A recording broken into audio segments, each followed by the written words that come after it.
Hey, welcome back to JMC Garage. So good you guys can be online here. And what I wanted to talk about today, in fact, let's talk about the 2-liter Ecoboost.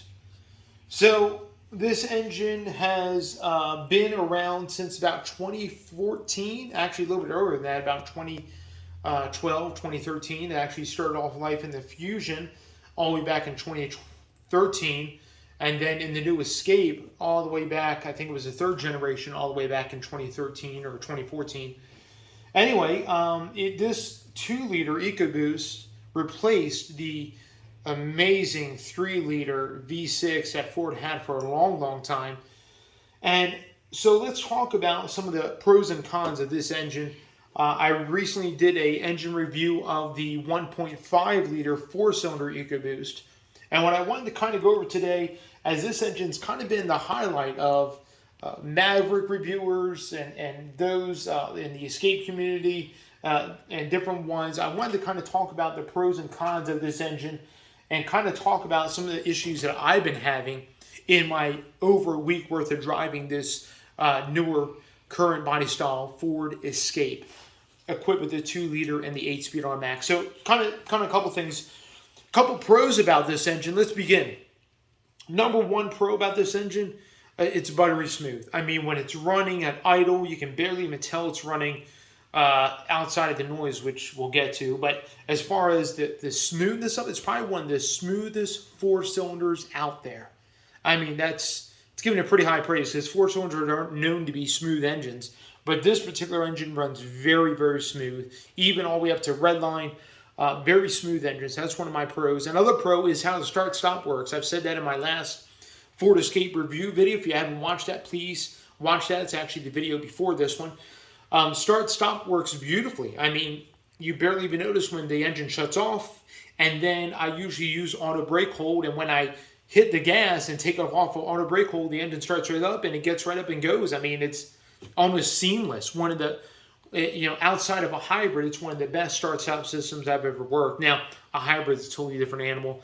The 2.5-liter in the Maverick works so much better than that, but it's a hybrid. The engine's designed to do that. Anyway, start-stop on the 2-liter EcoBoost actually works amazingly well. And then finally, one of the pros I have is good power. 250 horsepower out of this configuration and 275, I believe, pound-feet of torque. And the torque does die off a little bit right before it shifts redline. In fact, it's kind of weird. There's like a dead spot between I don't know, around 52, 53 up until it shifts at close to 6 grand. There's this weird dead spot and all of a sudden it shifts and then you get back into the power. I'm sure some of you 2-liter EcoBoost guys probably know what I'm talking about. I'm sure there's tunes out there that can get rid of that dead spot, but there is a little bit of a dead spot up at the higher RPMs. But for the most part, it has decent power, good low-end grunt. Good mid-range. I mean, strong mid-range. You punch the throttle, it drops down a few gears from the 8-speed, and it just goes. Anyway, so that's a couple things I like about that. Now let's talk about some of the things I dislike about the EcoBoost. You may be like, man, the 2-liter, it's one of Ford's, I will say the 2.0 is probably one of the better 4-cylinder EcoBoost. If we're talking about 4-cylinder EcoBoost line, it's one of the better ones. And if you're looking at getting a 4-cylinder EcoBoost, this and the 2.3 are probably one of the ones to get. I'm still not a big fan of them. And here goes some of my reasons why. And personally, I'll give you, if I had to choose my Maverick all over again, would I choose this engine and transmission combo versus my hybrid? Well, I'm going to give you that answer at the end of the video, so stay tuned. Or if you want to fast forward, you can. But here we go. Some of my cons are some of the things I've noticed driving this Escape for about a little over a week now. Number one is the fact that it is noisy. Like, I know it has the direct injection. You can probably see that right there.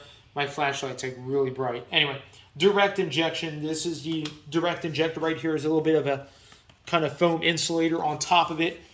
But man alive, I start this thing up and it sounds like a stupid sewing machine. I mean, it's just noisy, it clacks, it makes all kinds of weird noises. I've been around direct injection engines before. I know the noises they make.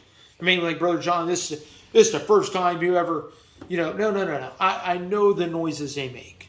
I know the noises they make, and this one is exceptionally noisy. I can hear it inside when I have the radio off. You can actually hear it, and that's another kind I have it. There's just no, I don't know. There's no I don't know how else to put it, but it sounds like garbage. Whether you do an intake or an exhaust, it's still going to sound like garbage. I'm just telling you right now, I'm not a big fan of the way this engine sounds. And it just doesn't have no character to it. That's the word I'm looking for. No character at all. You may be like, oh man, it's a turbo 4. No, I've been around turbo 4s that have character. And I don't want to say this, but Neon SRT 4, 2.4 liter, that thing has a bunch of character. This does not. The 1.53 cylinder in the lower end escapes has character. This engine does not. Just saying. That's another gripe I had about this engine. And then finally is maintenance. So this engine requires extra maintenance. And you may be like, what extra maintenance does it require? Besides, it has a serpentine. In fact, it has 2 serpentine belts. One for the air conditioner and one for the alternator, alternator and water pump. And then it also requires maintenance for the intake valves. Now, if you ever watch, and I encourage you to watch Ford Tech Mecaloco channel, he covers some different aspects of the 2-liter. And in fact, one of his recent videos is talking about some of the years of the 2-liter that went to an open deck design, and they had coolant intrusion issues from 2017 to 2019 in various models. Ford has since changed that. Don't have to worry about that. And the newer ones, that's kind of an issue there. Another thing is because this engine, and you can see here, son, this engine does not have port injection. That means there's no injectors that go into the intake port to wash off the top side of the valves. So there's 2 things that are working against this engine that are going to bring carbon buildup on the valves. Number 1 is a PVC system that is right above the throttle body, which is located right down here. You can see my finger. That's the throttle body right there. And on the back side of that is the inlet for the PVC system. Second thing that's working against this engine is it utilizes a cooled EGR. There goes the EGR valve right there. And then it has a tube that runs right into the intake right there. It's kind of hard to see, but it's right there. So you have a cooled EGR system that brings cooled exhaust gases, because the EGR is actually cooled by the fluid, the coolant. So anyway, you got cooled exhaust gases going into the intake, which is already dirty. And then you also have PVC, positive crankcase ventilation, going also into the intake, which is also dirty as well, going into this. And it's a combination, thank you so much, son. It's a combination that wreaks havoc on the backside of the intake valves, and you have no fuel to wash those off. So about every 60,000 miles, if not less, this intake has to be pulled off, and the back of the valves and the intake system have to be walnut blasted. They do make cleaners, but if you watch Ford Tech Mecaloco's channel and one of his videos recently talking about the cleaners for these engines, they really don't do that good of a job. The intake has to be pulled. The valves have to be walnut blasted to get the carbon off the backside of the intake valves. It's a maintenance issue. And people want to complain about the Maverick Hybrid and some of the issues with the battery cable, which Ford's already addressed with the TSB. Some of the issues with the recall and the fire that only affected a few small number of engines. No.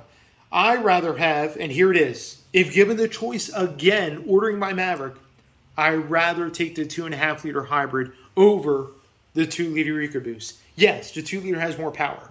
Yes, it has more mid-range compared to the Maverick hybrid and all that.